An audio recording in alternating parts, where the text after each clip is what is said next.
할렐루야. 예, 오늘은 하나님이 원하시는 믿음이라는 말씀입니다. 아브라함의 여정을, 믿음의 여정을 보면서 아브라함이 여러 굴곡을 통해서 하나님 오늘 본문을 통해서 마침내 하나님께서 인정하시는 믿음이 됐어요. 그리고 그것으로 끝난 게 아니라 아브라함도 오늘 하나님의 이름을 다시 불러요. 여태껏 불러보지 못한 이름, 여호와 이레라고 하나님을 자기 믿음으로 고백하며 부릅니다. 이 과정들을 보면서 하나님이 계속해서 아브라함을 인도하시고 그의 삶에 시험도 하시고 여러 가지 환난도 주시고 그가 유혹에 빠지는지 안 빠지는지 아무 역사도 안 하시고 가만히 잠잠히 기다리시며 그를 훈련하시는 이 하나님을 보면서 하나님께서 뭔가 원하시는 게 있는 것 같다라는 생각이 들었어요. 하나님은 오늘 우리를 향해서도 하나님이 원하시는 뭐가 있다고요? 믿음이 있어요.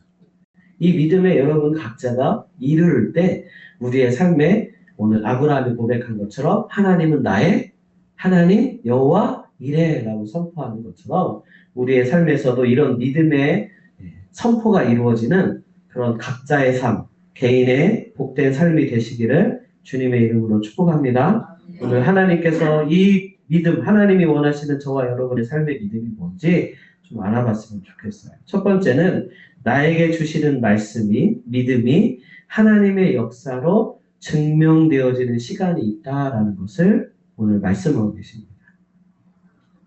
하나님께서 나에게 말씀하시고 내가 믿음으로 그것을 취하면 그 말씀은 반드시 뭐 한다고요? 이루어진다라는 거죠. 아브라함을 처음에 불렀을 때 하나님이 그에게 뭐라고 얘기하셨어요? 네가 약속의 땅으로 가면 그 안에 뭘 주겠다? 새 생명, 새 자녀, 믿음의 자녀를 너에게 주겠다라고 말씀하셨어요. 별과 같이 많게 하시겠다. 바다의 모래와 같이 많게 하시겠다. 아브라함은 그 약속을 믿고 하나님의 말씀대로 갈대아 우르를 떠나 가나안 땅으로 갔습니다.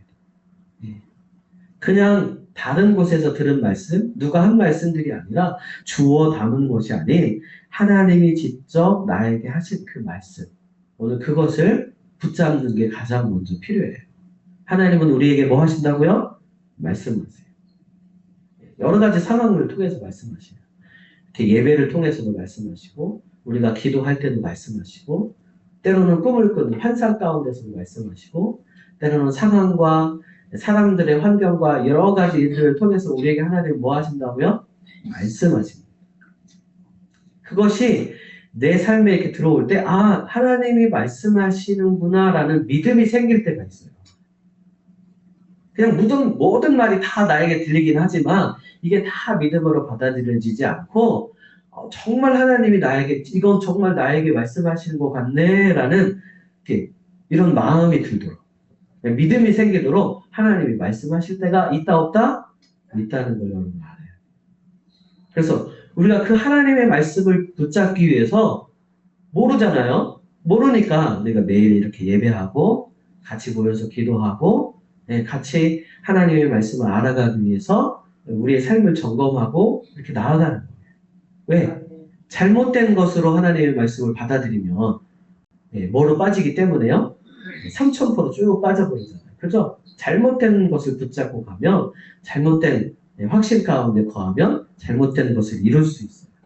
왜? 사단도 하나님의 말씀을 가지고 누구를 유혹했어요? 하와를 유혹했어요.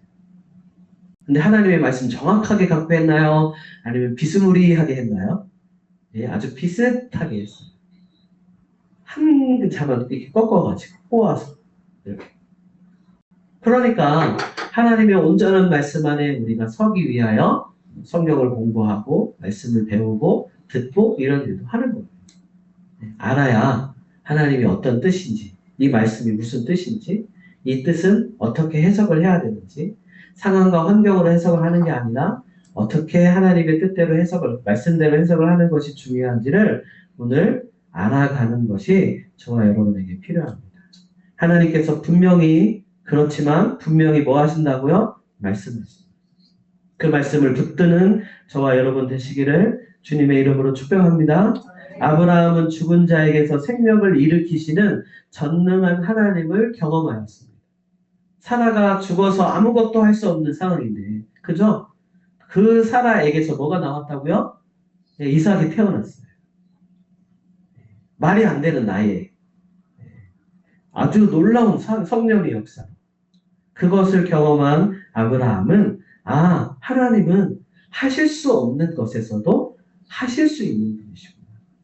죽음 가운데서도 뭘 하실 수 있다고요? 생명의 길을 열어내실 수 있는 분이구나라는 믿음이 아브라함에게 들어온 것이에요.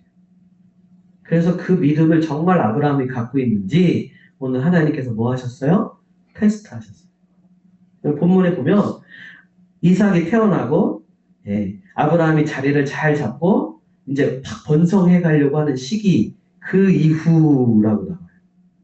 그렇게 된 이 시점에 하나님이 누구를 테스트하셨다고요? 아브라함을 마지막으로 테스트하신 거예요.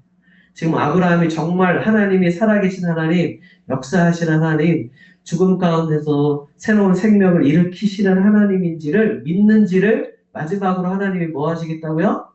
테스트해 보시겠다. 이건 아브라함이 그런 믿음을 가지고 있으니까 이런 테스트가 온 거예요. 근데 우리는 또 다른 상황이기 때문에 하나님도 우리에게 맞게 뭐 하신다는 거예요? 시험하세요. 테스트를 하세요. 정말 네가 나를 믿고 있는지 하신다는 거예요. 그래서 아브라함에게 오늘 누구를 바치래요? 이삭을 바치래요. 아니 이게 지금 말이 될까요? 생각을 해보세요. 아브라함에게는 아마 청천벽력이었을 거예요. 그런데 아브라함이요 전혀 아무런 생각 없이요 다음날 아침 바로 새벽에 일찍 종들하고 이삭하고 나무 준비해서 하고 떠나요. 다른 말들이 없어요. 아브라함의 믿음이 확고했다는 거예요. 어떻게 하실 거라고? 하나님이 주셨으니까 하나님이 가져가시는 것도 하나님 마음이시고 또 거기를 넘어서 또 하나님이 어떻게 하실 거야? 죽은 자도 살리실 수 있는 분이 하나님이시니까 뭐 하나님이 알아서 하시겠지 하고 하나님이 말씀하셨으니까 나는 뭐 하면 돼? 순종하면 돼 하고 새벽 일찍 일어나 떠났습니다. 우리의 삶에서 믿음을 잃어버리지 말아야 합니다. 상황과 환경 가운데 일어나는 의심을 끊어야 합니다. 세상의 성공 법칙, 돈의 힘의 논리에서 벗어나야 비로소 하나님의 온전하심이 보인다는 믿음의 역사가 열린다는 것을 저와 여러분이 알아야 합니다. 돈의 힘이면 뭐든지 할 수 있다는 게 세상의 메시지입니다. 이것은 거짓된 메시지입니다. 수많은 사람들이 돈만 있으면 다 할 수 있다고 하지만 귀한 생명도 살 수 없고요. 불치병을 완치할 수 있는 법도 없고요. 오직 하나님의 능력 안에만 우리가 영원한 생명을 살 수 있고 영원한 치유가 일어나는 우리 안에 있는 근심과 걱정을 끊어내는 놀라운 일들이 하나님 안에서 일어난다는 것을 우리가 믿기 때문에 이 자리에 있는 거 아니겠어요? 세상의 힘의 원리, 세상의 돈의 원리, 세상의 성공 법칙을 오늘 아브라함처럼 뭐 할 수 있어야 됩니까? 끊어낼 때 비로소 하나님께서 우리에게 보여주시는 생명의 길이 열린다는 것을 알아야 합니다. 그리고 내가 그것을 붙잡을 때 하나님께서 그것을 통하여 믿음의 역사를 이루어 가십니다. 사망과 죄로 끝나버릴 저와 여러분의 인생에 오늘 하나님은 우리를 사랑하셔서 십자가로 구원을 이루어 주셨습니다. 이것을 믿을 때 우리에게 구원이 이루어지고 새로운 생명을 얻는 새 사람이 되는 영광을 우리에게 허락하십니다. 두 번째, 이 증명되어진 믿음은 우리에게 참된 소망을 줍니다. 할렐루야. 아브라함에게 하나님의 말씀이 증명되어졌어요. 뭐라고요? 죽었던 사라에게서 새 생명이 태어났어요. 정말 기적 같은 일이 일어났어요. 야, 정말 하나님은 살아 역사하시는구나. 정말 하나님은 죽은 것에서도 생명을 솟아있게 하시는 분이구나 라는 믿음이 아브라함에게 있었을 때요. 그 믿음이 참된 소망이 되어서 아브라함에게 한 단계 더 나아가는 역사를 일으켰습니다. 이 아브라함이 믿은 부활의 신앙을 메시아 사상이라고 얘기해요. 보통. 하나님이 창세기부터 아담과 하와가 죄를 범하자 가장 먼저 그들을 심판하시면서 뭘 선포하셨어요? 이 땅을 메시아가 구원할 것을 선포하셨어요. 예. 하와가 누구 머리를 밟는데요? 뱀의 머리를 밟아서 이기게 하십니다. 그때 뱀이 뭐하여? 예. 뒤꿈치를 밟아서 상하게 하겠다고 표현해요. 그게 바로 십자가였어요. 사단의 가장 마지막 발악이 뭐예요? 십자가였어요. 그나마 십자가로 발악을 했지만 그래서 예수님이 십자가에 달려 돌아가실 때 사단은 웃었을 겁니다. 뭐라고요? 내가 이겼다. 왜요? 죽였잖아요.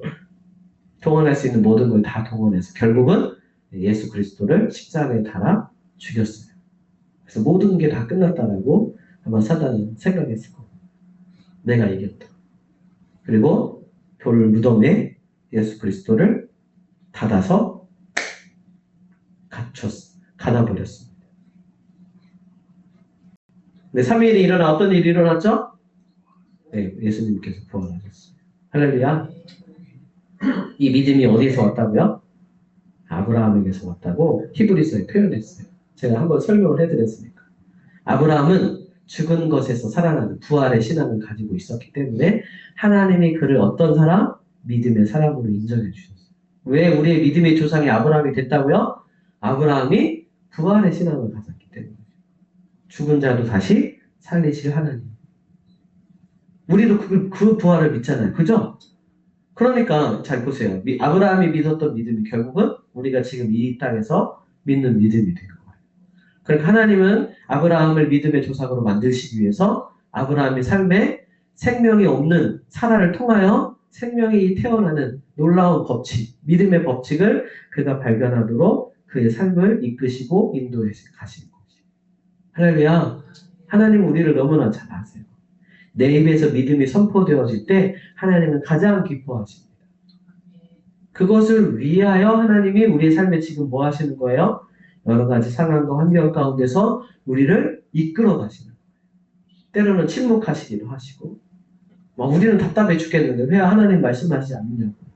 아니 내가 어떻게 해야 되냐고 지금 고민하고 어려워하고 답답해할 때 하나님 그럼에도 불구하고 기다리시며 우리가 뭐 하기로 하나님이 말씀하시는 대로 하나님이 이끄시는 대로 선택하며 믿음으로 나아가고 믿음으로 반응하기를 기다리신다.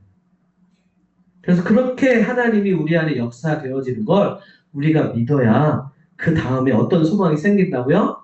참된 소망을 우리가 붙들게 돼요. 하나님은 살아계시지 이것으로 끝나는 게 아니라 쉽게 말하면 살아계신 그 하나님을 믿으면 우리가 나중에 어디로 가요? 네, 영원한 천국, 영원한 생명을 누리는 삶이 되겠다라는 믿음이 우리 안에 생깁니다. 결국 우리가 바라는 건 무엇이에요? 이 땅에서의 삶으로 끝나는 게 아니라 그죠? 하나님 앞에 서서 심판받고 영원한 천국, 그 천국을 누리는 삶을 저와 여러분을 원하시잖아요. 이거 안 원하시고 예수님을 믿으세요? 이거 없는데 예수님을 믿으세요? 그러면 헛수고 하시는 거예요. 그러면 예수 그리스도 안에는 이 부활의 신앙을 통한 참된 하나님의 나라, 영원한 천국이 있기 때문에 우리가 예수 그리스도를 믿는 거예요. 근데 이것이 정말 내게로 다가올 수 있는 게 뭐라고요? 내가 오늘 내 삶에서 하나님의 살아계신 내 믿음이 증명되어질 때라는 거예요. 정말 하나님은 살아계시고 하나님이 정말 역사하십니다. 이게 믿어져야 이 소망을 가질 수 있다는 거예요. 저와 여러분이 알아야 합니다. 아브라함의 이 선포가 아브라함의 이 하나님의 역사가 하나님의 놀라우심이 그를 통하여 우리의 삶을 이끌어가는 믿음의 역사가 시작되었다는 것 저와 여러분이 알아야 합니다. 하나님은 예수님께서 말씀하시는 아버지에 대한 사상은 요한복음 3장 16절 하나님이 세상을 이처럼 사랑하사 하나님은 우리를 뭐 하신다고요? 사랑하신다. 조건 없는 사랑, 죄인도 사랑하시고 이 모든 것을 다 사랑하신다. 마태복음 6장 8절에는 구하기 전에 너희에게 있어야 할 것을 아시는 분이시다라고 하나님 말씀합니다. 예수님께서 하나님은 이런 하나님, 우리 안에 역사하신 하나님은 반드시 이루시는 하나님이라는 것을 다시금 우리에게 말씀하셔요. 그래서 그 하나님을 아브라함이 붙잡았기 때문에 뭐라고 나중에 선포할 수 있었다고요? 여호와 이레라고 선포할 수 있었다라는 거예요. 우리가 아버지의 품으로 돌아오기를 하나님은 원하고 계십니다. 탕자의 비유를 통하여 아버지의 마음을 헤아려 그 사랑 안에 들어가 구원을 이루는 저와 여러분이 되시기를 주님의 이름으로 축복합니다. 마지막 세 번째, 하나님의 사랑 안에 거하기를 하나님은 원하십니다. 우리를 믿음의 사람으로 그리고 믿음의 역사가 있는 사람으로 만드시는 이유는 결국 하나님과 뭐 하기 위해서요? 동행하시기 위해서. 예수님께서도 뭐라고 말씀하셨냐면 하나님의 뜻이 내 안에서 이루어지는 것, 그것이 하나님이 나를 통하여 일하시는, 역사하시는 이유다라고 말씀하셨어요. 그러면 서로 사랑하라라고 말씀하셨어요. 요한복음 15장 9절에서 11절 보시면 아버지께서 나를 사랑하신 것 같이 나도 너희를 사랑하였으니 나의 사랑 안에 거하라. 내가 아버지의 계명을 지켜 그의 사랑 안에 거하는 것 같이 너희도 내 계명을 지키면 내 사랑 안에 거하리라. 내가 이것을 너희에게 이루면 내 기쁨이 너희 안에 있어 너희의 기쁨을 충만하게 하려 함이라. 하나님이 우리랑 뭐 하길 원하신대요? 동행하길 원하신대요. 함께 하길 원하신대요. 근데 왼수로 같이 지내는 걸 원하시지 않고요. 사랑 안에 함께 하기를 원하신대요. 그래서 하나님이 이 땅을 사랑으로 창조하셨어요. 그래서 가정도 뭐 하기 때문에 이루어지죠? 원래는 사랑하기 때문에 이루어져요. 그죠? 그렇잖아요. 동물적 본능 때문에 가정을 이루지는 않아요. 그게 잘못된 비뚤어진 세상의 시각이죠. 원래 하나님께서는 사랑으로 가정을 이루게 만드셨어요. 공동체라는 건 그 안에 뭐가 있어야 돼요? 반드시 사랑이 담겨져 있어요. 요즘은 사랑이 희석되었다고 얘기하지만 그것은 그렇지 않습니다. 그 사랑이 존재하기 때문에 공동체가 존재하고 가정이 존재하고 이 땅에 있는 모든 것들이 존재해요. 사랑하는 것 때문에. 할렐루야. 오늘 저와 여러분도 이 사랑을 깨달아야 합니다. 예수 그리스도께서 이 땅에 오신 이유도 우리를 사랑하셔서라고 말씀하세요. 사랑하셔서 우리가 그 사랑 안에 들어가도록 죄로 막혀있는 담을 예수 그리스도께서 십자가에 달려 죽으심으로 휘장이 찢어졌다라고 표현해요. 성전에 막혀있는 휘장, 성전에서 지성소로 들어갈 수 없는 그 막힌 휘장이 위에서 아래로 쫙 갈라져 버렸어요. 그래서 이제부터는 특별한 사람만 하나님께로 들어가는 게 아니라 예수 그리스도를 믿는 모든 자는 담대함으로 하나님 앞에 나아갈 수 있는 길을 열어주셨대요. 하나님의 음성을 듣고 하나님의 말씀을 듣고 성령이 내 안에 역사하시는 능력을 경험하는 일들이 우리 안에 자연스럽게 이루어진다라고 말씀하세요. 그렇게 하시는 이유는 뭐라고요? 우리가 하나님을 알고 사랑하는 사람이 되게 하기 위해서. 그러니까 내가 하나님을 만나면 변화되는 이유가 여기 있어요. 하나님이 나를 뭐 하신다는 걸 깨달아요? 사랑하신다는 걸 깨닫게 돼요. 그러니까 우리가 하나님을 만나야 하는 거지. 이 세상에 그 어느 누구도 나를 사랑하고 나와 온전히 동행하며 함께하는 사람이 없어요.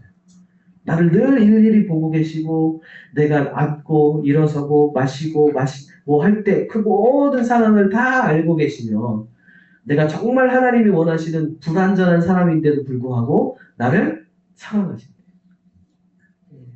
나부리 공동체라고 뭐 옛날에 한때 정말 유명했어요.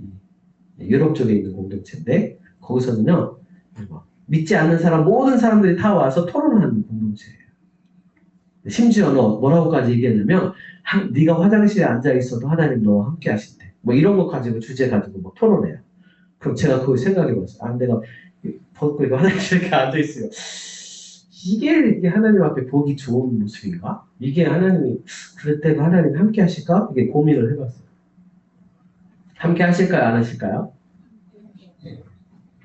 함께 하세요. 왜? 내 안에 이미 계시는데요. 그걸 생각하니까 그렇구나. 이걸 이렇게 본다는 게 꼭 이렇게 그냥 문 열고 이렇게 보는 그런 부끄러운 그런 게 아니라 내 안에 계셔서 이게 자연스러운 나와 동행하시니까 이게 자연스러운 건데 내가 이걸 참 몰랐구나 라는 걸 다시 생각해 본 적이 있어요. 지난번에도 한번 얘기했죠. 지난주에도 너희가 내 앞에서 행하여 뭐하라? 완전하라. 예. 이게 하나님과 뭐 하는 거예요? 동행하는 거지. 나는 불완전한 사람이에요. 정말 완전할 수가 없어요. 그런데 하나님이 나와 함께 하신다고 생각하며 네가 하나하나의 행동을 하라라는 거지. 그러면 어떨 거라는 걸 한번 생각해 보세요. 내가 투덜대고 미워하고 막 시기하고 막 이러고 짜증내고 이런 모습을 보고 하나님이 그래 참 너 잘한다 이렇게 하실까요? 아니면 용서하고 사랑하며 내가 손해보고 내가 미쳐도 왜 나만 꼭 그래야 돼요? 이러지 마시고 그게 하나님이 나에게 주신 마음이라는 거. 그럴 때 하나님이 나를 뭐 하신다고요? 칭찬하시며 격려하시며 잘했다 격려하고 네가 지는 게 이기는 거야 이러시면서 너무 기뻐하실 거야. 여러분 아시냐는 거예요. 내 안에 역사하시는 그 하나님이 나와 함께 하기를 원하신다라고 말씀하세요. 지금 아브라함을 시험하는 것도요. 하나님은 다 아셨어요. 그죠? 아브라함이 어떤 마음이고 어떤 믿음이고 그 이삭이 어떻게 아브라함에게 귀한지도 하나님은 다 아세요. 아시니까 아브라함을 뭐 하시는 거예요? 예, 시험하시는 거예요. 테스트 해보시겠대요. 그걸 통해서 마지막에 하나님이 무너지는 아브라함을 기대해서 그렇게 하셨을까요? 지금 내가 몇 년 동안 아브라함과 함께 했는데 아브라함이 그럴 애가 아니야. 반드시 마지막에 뭐라고 선포할 거야? 그 안에 있었던 믿음을 가지고 여호와 이래 라고 선포할 거야. 하나님이 모든 것을 다 준비하시는 하나님이시다. 할렐루야. 이걸 하나님이 아셨기 때문에 왜? 아브라함과 함께 하면서 아브라함이 어떻게 믿음으로 자랐는지 하나님이 아시니까 그렇게 시험하셨던 것처럼 오늘 저와 여러분에게도 초청하십니다. 하나님을 사랑하는 저와 여러분 되시기를 주님의 이름으로 축복합니다. 포도나무 비유를 통하여 말씀하셨어요. 가지가 어디에 붙어 있어야? 나무에 붙어 있어야 열매를 맺을 수 있어요. 아무리 잎이 풍성하고 아무리 좋아 보여도 그 가지를 잘라버리면 열매를 맺을 수 있나요? 없나요? 네, 열매를 맺을 수가 없습니다. 가지에 붙어 있어야 열매를 맺을 수 있습니다. 저와 여러분은 하나님께 붙어 있어야 우리의 삶의 진정한 열매를 맺을 수 있어요. 세상이 원하는 열매가 아닌 하나님이 우리에게 주신 생명을 누리는 복된 삶으로 나아갈 수가 있습니다. 11절에 뭐라고 얘기했다고요? 내가 이것을 너희에게 이름은 내 기쁨이 너희 안에 있어 너희 기쁨을 충만하게 하려 합니다. 이게 예수님의 말씀이에요. 요한복음 15장 11절 말씀으로 내가 이것을 너희에게 이름은 내 기쁨이 너희 안에 있어 너의 기쁨을 충만하게 하려 합니다. 할렐루야. 주님은 우리 안에 기쁨과 소망과 생명이 가득해서 풍성한 삶을 누리길 원하세요. 그래서 우리를 부르시고 그래서 우리에게 역사하시고 말씀하세요. 계명을 지키라고 말씀하세요. 하나님과 동행하는 방법이에요. 내가 하나님의 말씀을 지키는 것이 내가 누구랑 동행하는 거라고요? 하나님과 동행하는 방법이에요. 근데 그 계명을 지키는 것도 간단해요. 뭐 하면 된대요? 사랑하면 된대요. 할렐루야. 네, 우리 옆 사람을 보시고 사랑합시다. 사랑합시다. 네. 옆 사람을 사랑하시기만 하세요? 네. 네. 사랑하세요가 아니라니까요. 사랑해야 사랑합시다. 네. 사랑하세요. 사랑이 허다한 죄를 덮고 성령의 역사가 일어나는 놀라운 일로 우리의 삶을 이끌어 가신다라고 말씀하세요. 그건 예수님이 우리에게 부탁하신 거예요. 나 자신도 사랑하는 저와 여러분 되시기 바랍니다. 내가 미울 때가 얼마나 많은지 몰라요. 내가 스스로 나를 지책하고 자책하고 절망 가운데 끄집어 내리는 경우가 너무 많습니다. 나를 사랑할 수 있는 저와 여러분 되시기 바랍니다. 그리고 예수님을 사랑하는 저와 여러분 되셨으면 좋겠습니다. 예수님께서 우리에게 산 길, 생명이 되시는 놀라운 은혜를 허락하신 건 우리를 사랑하시기 위해서, 사랑하기 때문이라고 말씀하세요. 그 사랑을 저와 여러분이 깨달아 알아가기를 원합니다. 그리고 마지막으로 뭘 하셔야 된다고요? 예, 그 안에 거하여서 내 안에 사랑이 회복되어져서 사랑할 수 있는 저와 여러분 되었으면 좋겠습니다. 뭐 사랑은 여러 가지 방법이에요. 그렇죠? 여러 가지가 있어요. 그래서 내가 잘할 수 있는 것으로 하시면 돼요. 꼭 동일하게 같은 방법으로 사랑하라고 말씀하지 않으셨어요. 사랑은 다양해요. 다양하게 나타나고 표현될 수 있어요. 그러니까 그걸 통해서 다른 사람을 섬기고 그에게 복음을 전하고 하나님의 은혜가 임하도록 하나님의 역사가 임하도록 하는 그 모든 과정들, 그 모든 삶의 방법들이 다 뭐면 된다고요? 사랑하기 때문에 하는 믿음의 행동이 되며 된다는 거예요. 저와 여러분을 하나님은 잘 아십니다. 나보다 나를 더 잘 아십니다. 그 마음이 어떤 마음이었는지를 알고 계세요. 그래서 그 마음으로 오늘 저와 여러분이 사랑하며 섬기며 살아가는 복된 삶이 되시기를 주님의 이름으로 축복합니다. 빌립보서 2장 12절에 보면 항상 복종하여 두렵고 떨림으로 너의 구원을 이루라. 여기서 항상 복종하다는 건 자발적 순종을 말합니다. 두렵고 떨림이란 경외함으로 책임감을 가지고 사명감을 가지고 삶 속에서 완성해 가라, 구원을 이루라 라는 건 진행이에요. 이루었다가 아니라 하나님의 구원은 한 번으로 끝나는 게 아니라 이루어가는 것이다 라고 말씀하세요. 나의 삶을 통해서 완성해 가는 것입니다. 성숙해 가는 것입니다. 성화되어 가는 것입니다. 하나님 앞에 서는 그날까지 하나님께서 주신 믿음으로 우리가 사랑하며 섬기며 살아갈 때 하나님이 나와 동행하시고 그 동행을 통하여 하나님의 복된 구원을 이루어가는 천국을 누리는 저와 여러분 되시기를 주님의 이름으로 선포합니다. 우리 찬양하시겠습니다.